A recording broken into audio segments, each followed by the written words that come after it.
Hi there, my name is Athol and this is a top 5 thoughts episode where I take a book and I basically tell you what my top 5 thoughts were as I was reading it. So it's a kind of sort of review, but it's mostly me bouncing around and saying what I was thinking as I was reading it. And today, His Needs, Her Needs by Willard Harley. Fantastic book written in 1986, so an oldie but goldie. And let's jump into it. So, thought number 5, the love bank concept is very good and very important, which is essentially people do nice things for you that you enjoy and you like it. You start liking them more and they build up, they build up a sort of a rank in their bank in terms of how you feel about them. And if they do negative things to you or things you don't like, you slowly lose interest in them. And it's a very incremental process up and down in terms of affection. So this is an important concept. He does base it all through the book. It's integrated really well. The thoughts that I had about it though is that he kind of has a 1-to-1 ratio of good points to bad points in terms of people getting +1s and -1s. And I've actually been really heavily influenced by John Gottman's work where he talks about negative events and negative things carrying 5 times the weight as a positive one. So it really does take, in a sense, 5 positive interactions to equal 1 negative interaction, which means in reality you can slowly build love, but you can destroy it very quickly. And added onto that is my own concept of relationship momentum, which then takes that 5-to-1 ratio and says, you know what, it's not just that, but there's a momentum behind it. If you are doing a whole bunch of +1s and raising the relationship, and that has an upwards momentum.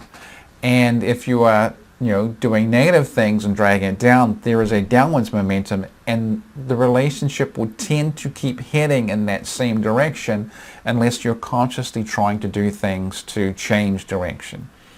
So in my mind, it really does take an awful lot of work to stop a downwards death spiral compared to just letting things raise up slowly. So, but the love bank concept number 5 is very strong. This is a very important concept.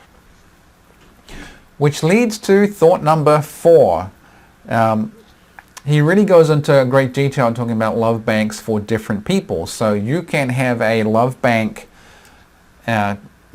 fund for your spouse, and your spouse will have one for you, and you can also have love bank amounts for other people outside the relationship. Now this can be your family members, it can be your children, it can be your friends, it can be people you work with, but it can also importantly be with members of the opposite sex who may at some point truly gain your attention. And this is important because he really shows like how affairs start, and that your interest in your wife might be at 800 units of love, and your interest in some woman that you work with might only be 200. But fast forward a year and a half, 2 years, and you've lost, you're starting to lose interest in your wife because she's not being as nice to you or whatever it is, and you've gone 800, 700, 600, 500. And the woman at work is paying more attention, and she's gone 200, 300, 400, 500, 600. And there can be this tipping point where someone else starts pulling on you more and having a greater influence on you than your spouse does. And that's when the affairs can really start kicking into high gear and really becoming significant. So that's incredibly important. And it also explains why affairs are so hard to break up, because that person has, it's not just some illicit relationship, that's a significant connection, and there's a connection there that can be stronger than the connection they have with their spouse. And it also explains why people go back to their affair partners so frequently. Thought number 3, and this is again, it's kind of off topic in a sense of the book, but this is a very clearly co-ed book. Almost all relationship books are written primarily to either men or primarily to women.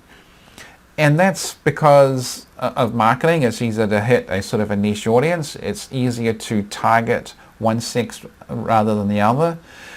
You can cover a lot of ground if you're only writing to just men or just women. Because as soon as you start writing to couples, you've got to talk about something from his side, something from her side, and what does it mean for them together. And you end up taking 3 pages to go cover a concept as opposed to 1 page if you're just talking to either men or either woman. That being said,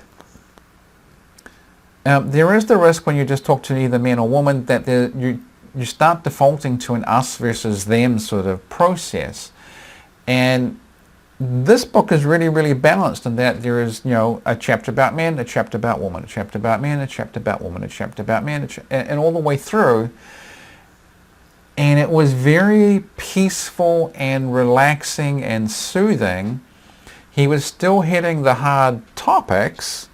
There was still plenty of stuff in there that was reasonably politically incorrect if you wanted it to be, and you were looking for something to be offended at. But it was very balanced and even, and it was essentially a sort of a peaceful read in that sense. And that was something I really appreciate.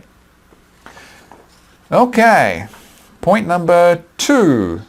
The book is good, and he explains how the love bank system can create situations where affairs happen.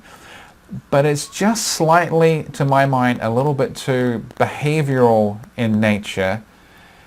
And he doesn't really ever talk about that point of the person who has the affair crossing some sort of moral threshold where they make a decision to actually turn it from sort of we're just friends situation into no, this is an affair situation and now I'm having some sort of sex.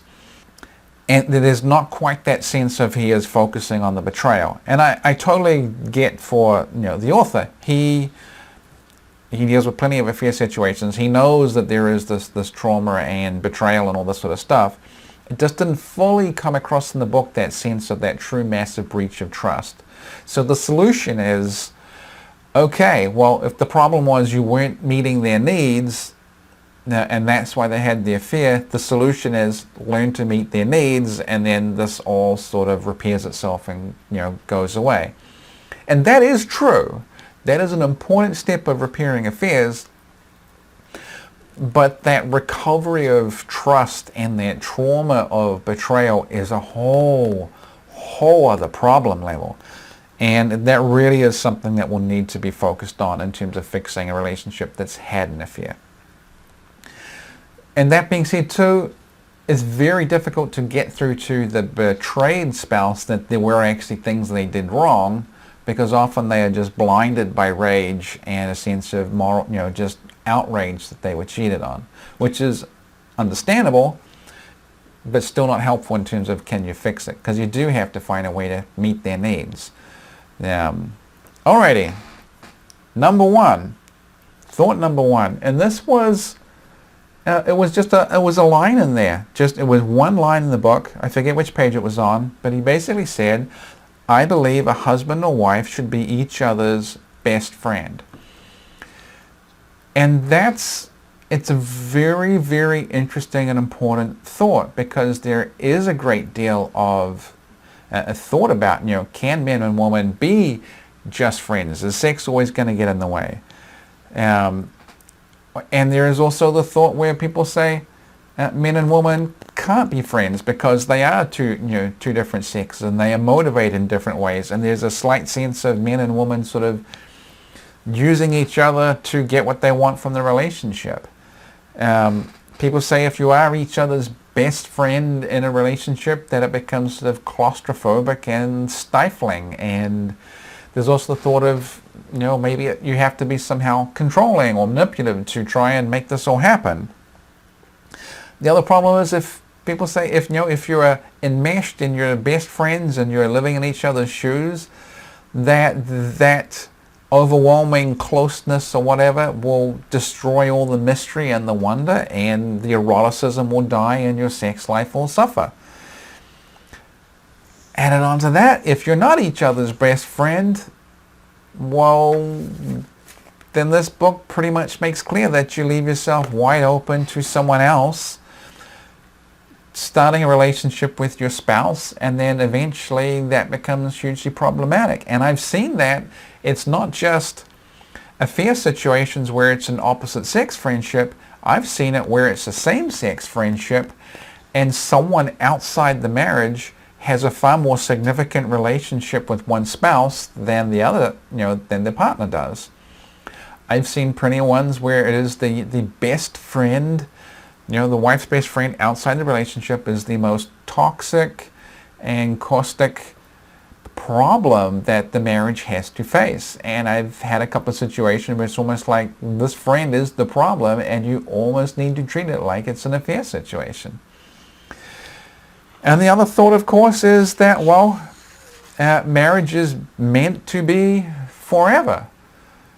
It's meant to be forever, and that is an awfully long time to spend with someone who is not your favorite person to spend time with, and who isn't your favorite person in the world.